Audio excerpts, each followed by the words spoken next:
Keep it up, continue doing something well. అదేవిధంగా బాగా చేస్తూ ఉండమని అర్థం.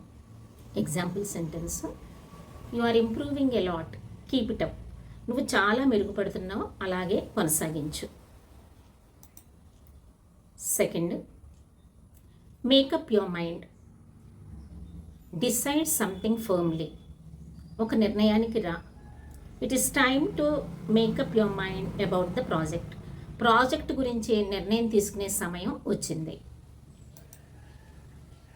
Break the ice, start a conversation in a friendly way. స్నేహపూర్వకంగా సంభాషణ ప్రారంభించడం. He told a joke to break ice at the meeting. సమావేశంలో మాట ప్రారంభించడానికి అతడు ఒక జోక్ చెప్పాడు. అంటే ఆ ఉన్న సైలెన్స్ని బ్రేక్ చేసి మనం ప్రొసీడ్ అవ్వడాన్ని బ్రేక్ ద ఐస్ అంటామండి.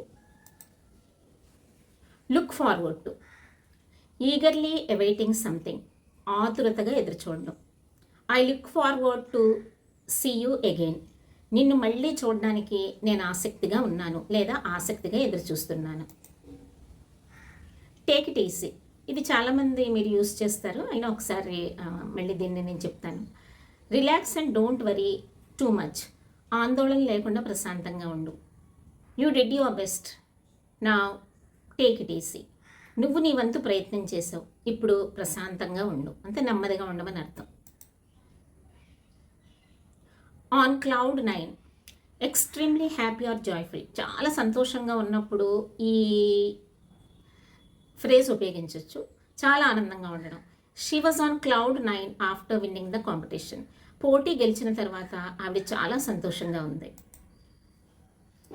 Hit the books, start studying seriously. అంటే సీరియస్గా చదవడం ప్రారంభించమని. I have exams next week, so I need to hit the books. నాకు వచ్చే వారం నుంచి ఎగ్జామ్స్ ఉన్నాయి కాబట్టి చదవడం ప్రారంభించాలి. Call it a day, stop working for the day. రోజు పనిని ముగించడం. Let's call it a day and go home. ఈవేళ పనిని ముగించి ఇంటికి వెళ్దాం. కమ్ వాట్ మే, అంటే whatever happens, no matter the result. ఏం జరిగినా, ఫలితం ఎలా ఉన్నా. I will support you come what may. ఏం జరిగినా నేను నీకు మద్దతు ఇస్తాను. Out of the blue, happening unexpectedly. అనుకోకుండా జరగడం. He called me out of the blue after many years. అనేక సంవత్సరాల తర్వాత అతను అకస్మాత్తుగా నాకు ఫోన్ చేశాడు.